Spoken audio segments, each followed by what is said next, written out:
ఇదిగో నా తండ్రి, మీ జన్మదిన వేడుకను నాయన పురస్కరించుకొని నాయన చిన్న కేక్ కట్ చేస్తూ ఉండగా దేవానికి స్తోత్రములు నాయన.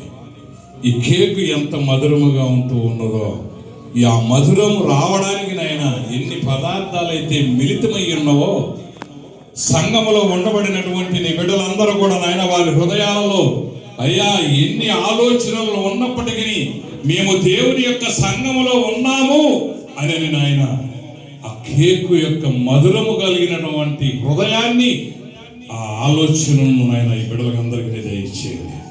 ఈ నామములు బలపరిచిన ప్రభువా, సంఘమును నాయన అభివృద్ధి పరుస్తూ వచ్చే సంవత్సరము నాటికి నా తండ్రి ఇంకనూ నాయన అనేక మంది ఆత్మలు నీ సన్నిధానములో కనబడడానికి సహాయం దయచేయండి.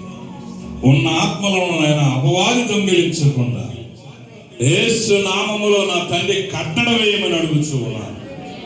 నీ నామములో కార్యమును జరిగించమని, సంఘమును దీవించి ఆశీర్వదించమని, సంఘ కాపురులు నాయన మీరు బలపరిచి ఆత్మచేత నింపమని, ఇదిగో మా కొరకు త్వరలో రానుండబడినటువంటి యేసయ్య అతి శ్రేష్టమైన నామమును బట్టి అది మిక్కిలి వినయంతో ప్రార్థించి స్తుతించి బ్రతిమిలాడి వేడుకుని పొందుకునే నామ స్వామి.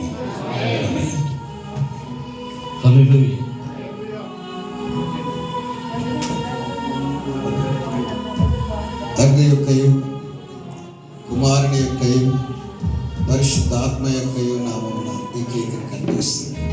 రక్షకుండు దయించే నాడట మన కొరకు